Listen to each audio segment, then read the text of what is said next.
인공지능 시대, 디지털 시대 교육혁신 시리즈 두 번째 시간입니다. 오늘은 이제 찰스 엘리엇이 어떻게 하버드 대학을 혁신하게 됐는지, 36살의 나이로 어떻게 총장이 됐는지, 이 하버드 대학의 역사와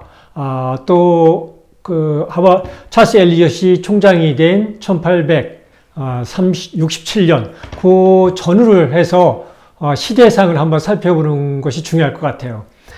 이렇게 이제 옛날 것을 들여다보는 게 왜 중요하냐면요. 사실은 지금은 지식이 중요한 시대는 아닙니다.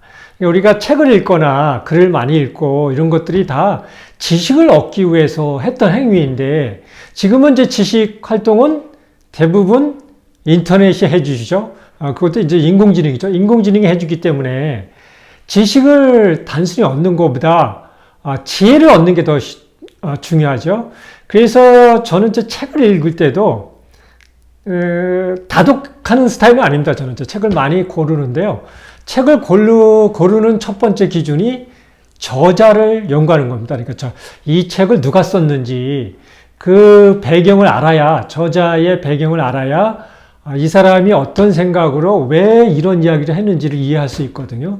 그래서 거기서 지식을 얻기보다는 이 사람이 어떤 생각을 하고 있고, 그래서 이것이 어떤 의미를 주는지 이걸 파악하는 데 더 의미를 둡니다.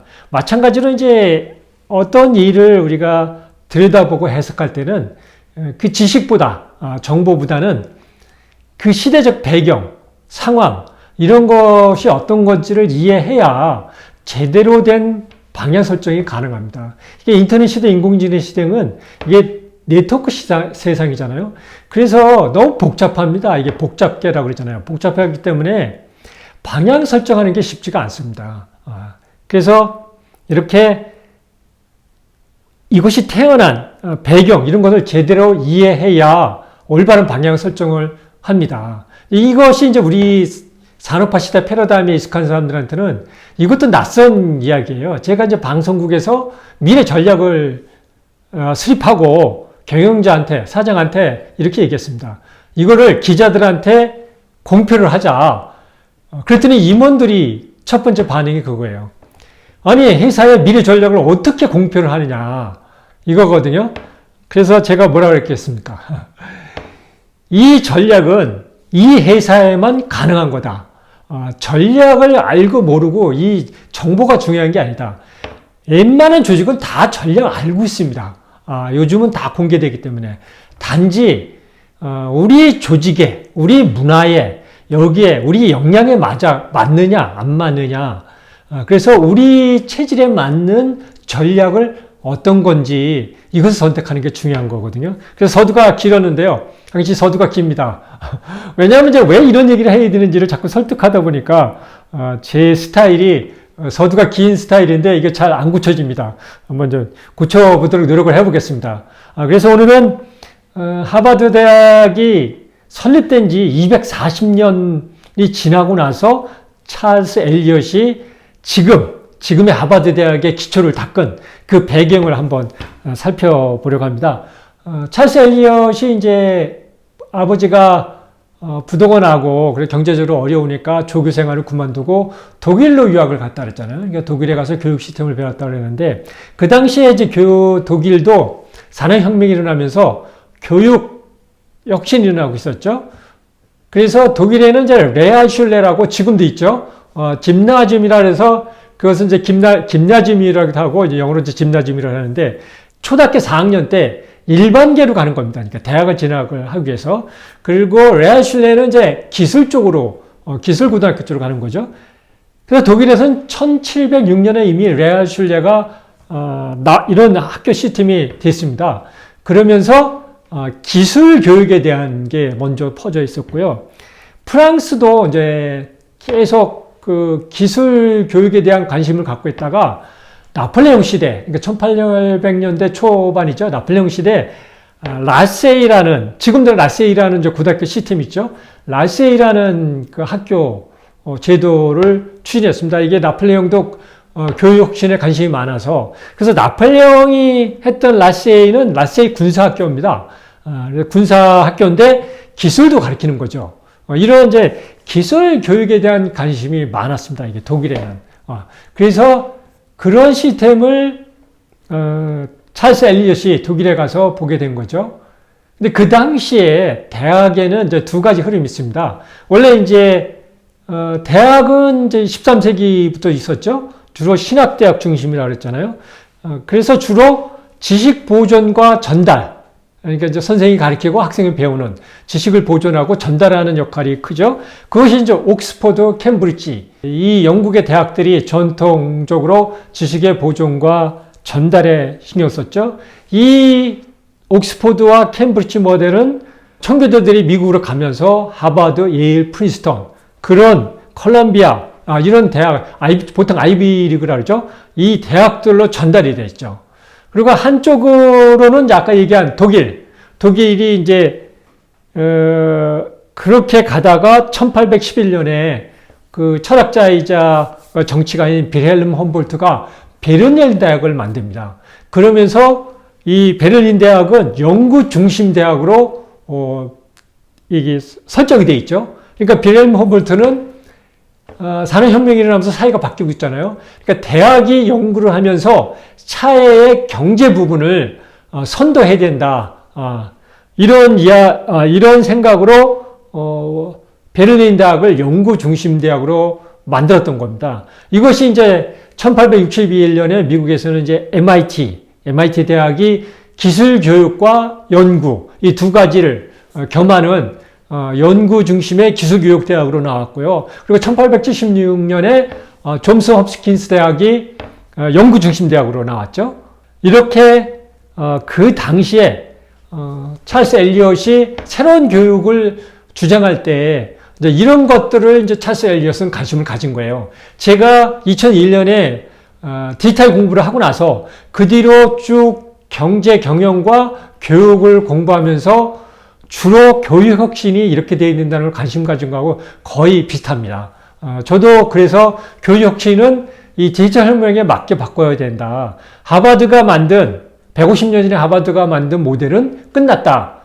그래서 다른 디지털 혁명 시대, 네트워크 시대, 인공지능 시대에 맞는 새로운 패러다임의 교육 혁신이 필요하다. 이런 이야기를 제가 계속 하고 있는데 찰스 엘리엇이 이제 그 당시에 이런 사회 분위기에서 거기에 관심을 갖고 그리고 총장이 된 거죠. 36살에.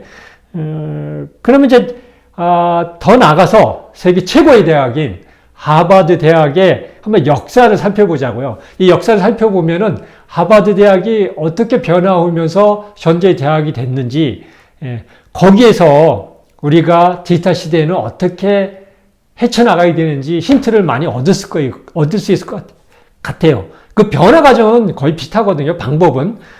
하버드 대학은 1636년에 매사추세츠 식민정부가 세웠습니다. 그러니까 이제 청교도들이 건너와서 주로 이제 매사추세츠를 중심으로 동부의 8개 주부터 시작을 했잖아요. 그래서 역시 이민자들이라 주로 캠브리지나 옥스퍼드를 나온 지식인 이민자들이라 자식 교육들, 자녀 교육이 중요하다. 그래서 학교를 만들었죠. 그래서 사실 하버드 대학이라고 그러지만 저희가 지금 하버드 대학을 생각해서 그렇지 그 당시에 하버드 대학은 대학이라고 보다는 그 성직자 몇 명과 지식인 몇 명이 우리를 따지면 야학이라고 생각하면 됩니다. 그냥 동네 학교 정도로 생각하면 됩니다. 그래 어쨌든 미국이 1776년에 독립했으니까 그 이전 140년 전에 이미 이제 이렇게 하버드라는 대학을 만들었죠. 그러니까 이것도 그런 것 같아요. 요즘 중국이 저렇게 세계 경제 두 번째 대국으로 큰 것도 중국의 교육열, 칭화대를 중심으로 하는 교육 혁신, 이것으로 저렇게 된 것처럼 미국이 세계 최강이 20세기에 들어와서 세계 최강이 된 것도 이렇게 이민자들이 미국에 건너가서 일찍부터 이렇게 교육에 관심이 있어서 그런 것 같아요. 그러다가 이제 3년 후에 존 하버드 목사가 이분도 이제 하버드를 졸업했죠. 졸업하자마자 아마 이제 집이 부자였던 것 같아요. 그래서 책과 돈을 기부를 하죠. 그래서 하버드라는 이름을 따서 하버드 대학이 된 겁니다. 그래서 지금까지 하버드 대학이 된 거고요. 사실은 이제 이 이후로도 계속 성직자들이 총장을 하고요. 그렇게 이어오다가 1708년에 존 레버레트가 일반인 출신으로 처음으로 하버드대 총장이 됩니다. 그러니까 이제 신학대학에서 조금씩 바뀌기 시작한 거죠. 이 배경에는 계명주의가 있습니다. 계명주의는 이제 17세기 1600년대부터 시작을 했잖아요. 그래서 이게 이제 계명주의가 사실은 종교, 그 이전에 신성국가부터 시작한 종교 지배 사회에 대한 반발로 일어난 거죠. 그래서 모든 것을 교회가 이렇게 지배하던 시대에서 처음으로 인간이 중심으로 바뀌기 시작하죠. 그래서 계명주의는 인간의 이성을 믿고 인간 이성 중심의 사회를 만들기 위해서 탈종교 운동이 계명주의죠. 그러니까 이 계명주의가 점점 커지면서 1708년에 일반인 총장 존 레버레트가 되게 된 겁니다. 이게 이제 이렇게 사회 변화에 따라서 학교 시스템이 바뀐 거죠. 여기서 이때부터 눈여겨봐야 되는 게 데이터 시대 특성은 권력의 하향이라고 그랬잖아요. 하향화. 권력이 개인한테 초개인화를 한다. 이미 산업혁명으로 권력이 일반 개인한테 들어가서 하향화가 특징인데 이 계몽주의가 일어난 것은 이 권력이 성직자 귀족에서 일반인한테 넘어가기 시작했다는 겁니다. 이런 분위기가 17세기부터 시작해서 쭉 20세기까지 이어집니다. 지금처럼 빨리 그 당시에는 바뀌지 않았죠. 왜냐하면 주로 사회 지배 계급은 귀족들이었기 때문에 이렇게 빨리 바뀔 수가 없습니다. 그래서 이렇게 1708년에 일반인 총장이 되면서부터 계몽주의가 교육혁신의 핵심의 논리가 되고요. 이렇게 조금씩 바뀌기 시작한 것이 찰스 엘리엇 시기까지 1869년까지 이어진 겁니다. 그래서 그것이 조금씩 신학대학에서 지식을 탐구하는 오늘날의 대학의 모델로 바뀌기 시작한 거죠. 그러면서 교육이 귀족의 점유율, 처음에는 성직자들을 키우는 기관에서 교육이 그 다음에 귀족들을 키우는 기관에서 일반인을 키우는 기관으로 조금씩 바뀌기 시작했죠.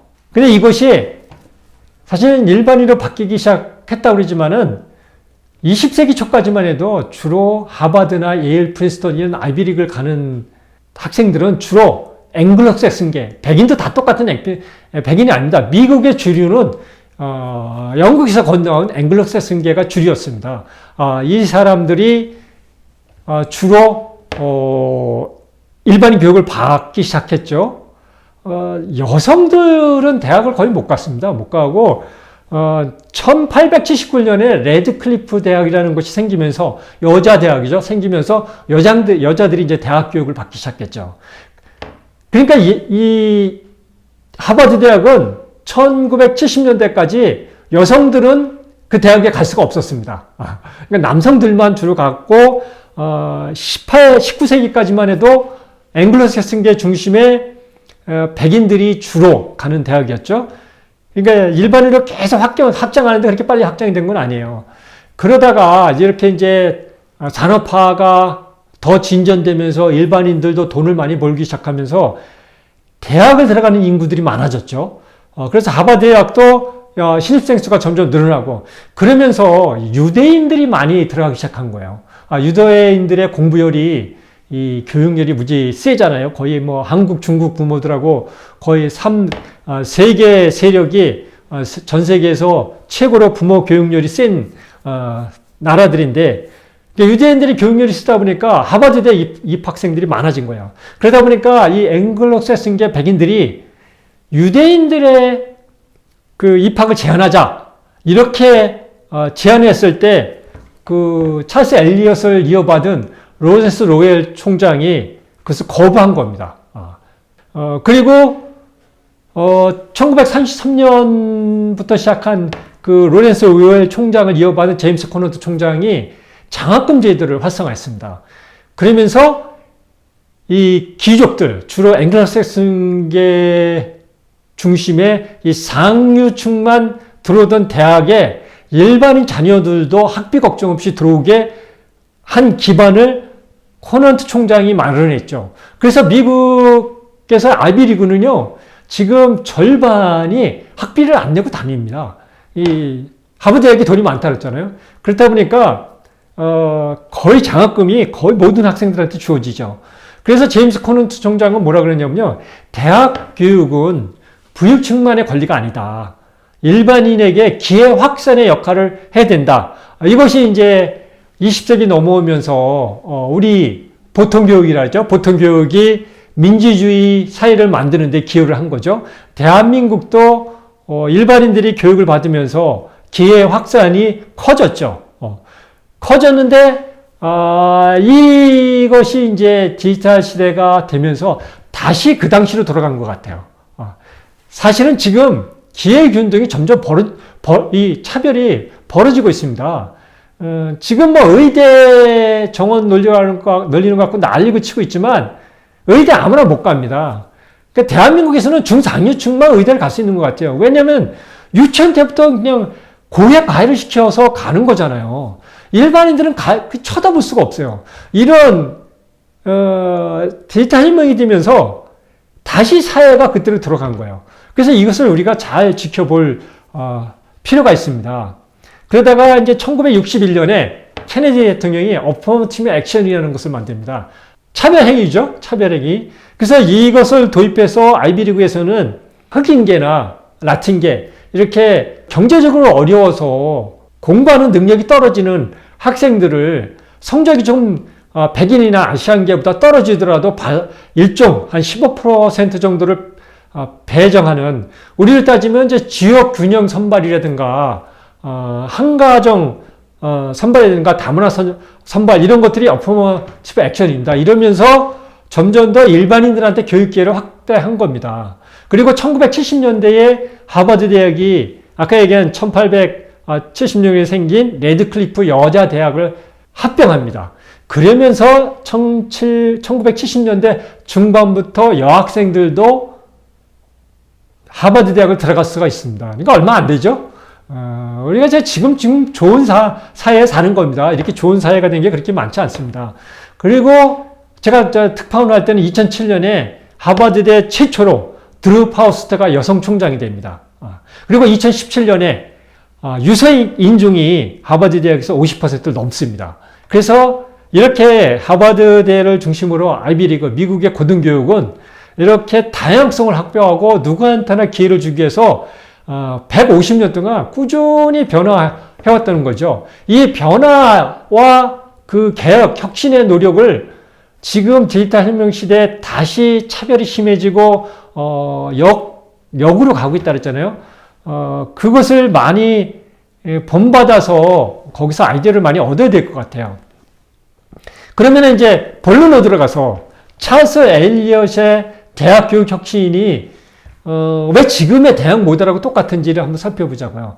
찰스 엘리엇이 첫 번째로 한 것이 대학의 연구 기능을 도입한 겁니다. 그래서 교수들이 가르치는, 그러니까 옥스퍼드나 캠브리지는 지식의 보존과 전달이 중요하다 그랬잖아요. 그래서 교수가 가르치는 게 중요했는데 가르치는 것보다 연구를 해서 사회 경제의 선도 역할을 해야 된다. 그래서 이때부터 대학이 연구 중심 대학으로 간 겁니다. 그래서 연구 기능을 확대하기 위해서 이때 펀딩하는 기능을 대학에 도입한 거예요. 기부금을 받고 그것을 또 돌려서 돈을 더 불려서 기금을 늘리고 이런 것을 찰스 엘리엇이 기초를 닦은 겁니다. 그러면서 150년 동안 오면서 저번에 살펴본 것처럼 하버드 대학이 거의 60조 원에 달하는 엄청난 부를 갖게 된 대학이 됐죠. 그렇게 연구 기능을 도입한 것은 이 계몽주의가 우리 사회와 대학 교육 분야를 바꿨다 그랬잖아요. 그러니까 계몽주의의 논리는 현대 교육 혁신에 아주 큰 근간을 이룹니다. 그래서 이 계몽주의 중에 과학적 방법론, 이 과학적 방법론이 연구 중심 대학으로 가는데 아주 중요한 역할을 했죠. 그리고 어쨌든 찰스 엘리엇은 지금 연구 중심의 대학 기능을 만들었다. 그리고 이게 이제 자동화가 되면서 T 모델이 나오면서 자동화가 됐잖아요. 근데 그 이전부터 자동화가 이루어지고 있었죠. 그러면서 각 전문 분야별로 전문화를 하는 게 필요했죠. 그래서 과를 전부 세분화하고요. 점점 더 세분화하고 그걸 모아서 학부제를 만들었죠. 그래서 지금의 학부제, 과 중심의 학부제가 그 당시에 만들어진 겁니다. 이것도 이제 계몽주의의 환원주의. 환원주의는 더 세부적으로 들어가서 연구하면은 그 가장 작은 단위의 특성이 전체의 특성을 이야기하는 거라고 그랬잖아요. 그래서 이 환원주의에 의해서 점점 더 전문화가 이루어진 거예요. 그리고 입학 사정관제. 이 당시에 이제 MIT가 기술 교육 기관이잖아요. 전문. 그걸로 시작했지만 전인적 인격을 키우기 위해서 인문학 공통 과목을 많이 가르쳤어요. 그래서 이걸 보고 하버드 대학 입학생 중에 전인적 인격이 필요하다. 그래서 입학 사정관제를 이때 만든 겁니다. 이것이 지금도 입학 사정관제로 이어졌죠. 그러면은 이렇게 찰스 엘리엇이 만든 하버드 대학, 그래서 세계 최고의 대학이 되고 전 세계 모든 대학이 하버드 대학 따라하기를 했죠. 지난 100년 동안 한국의 모든 대학도 얼마큼 빨리 하버드 대학을 쫓아내느냐에 따라서 그 대학이 유명하느냐 아니냐가 결정됐죠. 이렇게 뛰어난, 아직도 60조 원이나 돈을 갖고 있고, 그리고 아직도 세계를 리드하는 세계 최고의 인재들이 모이는 하버드 대학은 그 교육은 왜 문제가 되냐 이거죠. 데이터 시대. 데이터 시대는 세상이 바뀐다 그랬잖아요. 네트워크 세상이고 이 생태계가 중요하다. 플랫폼이 중요하다. 그렇기 때문에 배타성이 가장 문제가 됩니다. 다양성을 확보할수록 더 중요한데 이 전문화, 학부제에 의한 전문화는 사일로 현상을 만든 거예요. 그래서 분야별로 각자 놀고 그러다 보니까 이 디지털 시대에 안 맞는 거예요. 그런데 사실은 제가 대학에 와서 보니까 교육 혁신하고 요번에 이제 교육부에서도 무전공 선택을 30% 이상 해라. 그러면은 돈을 더 주겠다. 이런 정책을 냈잖아요. 저는 잘 냈다고 봅니다. 교육부가 오랜만에 제대로 된 정책을 낸 것 같아요. 그렇게 교육부에서 강제하지 않으면은 대학은 허물어지지 않습니다. 이 사일로 허물기 정말 어렵습니다. 그래서 이 사일로 현상이 너무 심화됐다는 거고요. 이거에 의해서 배타적 입학제도, 인클루시브잖아요. 누구나 수용해서 다양성을 확보해야 되는데 배타적 입학제도입니다. 하버드 대학을 비롯해서 이 아이비리그는요, 입학 허가율이, 그러니까 하버드 대학이 5%가 안 됩니다. 스탠퍼드 대학도 5%가 아닙니다. 미국에는 고등학교가 34,000개가 있거든요. 34,000개가 있는데 1등이 그러면 전교 1등이 34,000명이잖아요. 1년에 1,600명을 뽑아요. 하버드 대학이. 그 중에 15%는 이 어퍼머티브 액션이나 아니면은 레거시, 운동선수나 졸업생 자녀를 뽑아요. 그죠? 그 15%가 날아가잖아요. 그리고 30% 이상이 유학생입니다. 그러면은 거의 절반이 이미 다른 데 배정이 된 거예요. 그러면은 전교 1등이 34,000명인데 실제 하버드 입학생은 800명 정도밖에 안 되는 거예요. 그 전교 1등생은 누구나 하버드 대학에 가도 하버드 대학 공부를 할 수 있는 친구들입니다. 그런 역량을 갖추어 있는데 경쟁에 의해서 빼는 거죠. 이걸 배타적 입학제도라고 합니다. 그래서 하버드, 스탠퍼드 이런 데는 입학 허가율이 5%밖에 안 됩니다. 그리고 실제적으로는 미국은요, 지원에 제한이 없습니다. 10개 대학, 20개 대학도 지원하거든요. 그러니까 여러 군데 합격한 학생들이 많아요. 그러니까 실제 입학 경쟁률은 한 2, 3%밖에 안 됩니다. 100명이 지원하면 2, 3명 들어가는 거예요. 이런 배타적 입학제도. 그러니까 지금은 사실은 디지털 시대에 고민해야 될 것은 이거에 반대잖아요. 하버드 대학을 들어가고 싶은 사람은 다 들어가게 해줘야 되는 거예요. 거기서 공부할 수 있는 역량이 되면은. 지금 의대 정원 2,000명 갖고 난리잖아요. 왜 난리겠습니까? 의사들은 왜 반대하겠습니까? 학교에서는 왜 반대하겠습니까? 2,000명이 갑자기 늘어나면은 2,000명을 교육할 수 있는 방법이 없는 거예요. 지금 시스템으로는. 그리고 정부는 지역의료나 특수과, 소아과나 이런 데는 의사가 모자라는 거예요. 그러니까 늘려야 된다는 거고. 그러니까 이제 지금 생각으로 바꾸는 거죠. 그래서 교육혁신은 지금 제도에서 어떻게 바꾸냐가 아닙니다. 하버드 대학을 들어가고 싶은 사람, 그 실력이 되면 다 받아줘야 됩니다. 그러려면 교육 방법이 바뀌어야죠. 온라인 교육, 디지털 기술을 도입하는 것은 그래서 하는 겁니다. 어떻게 지금 한 해에 1,700명, 1,600명밖에 못 들어오는 하버드 대학이 17,000명을 교육시킬 수 있게 하느냐 이거죠. 이게 교육혁신입니다. 서울대 1년에 3,500명밖에 못 들어가는데 서울대를 들어갈 수 있는 사람은 다 들어와라. 여기서 공부할 수 있는 능력은 다 여기서 공부한다.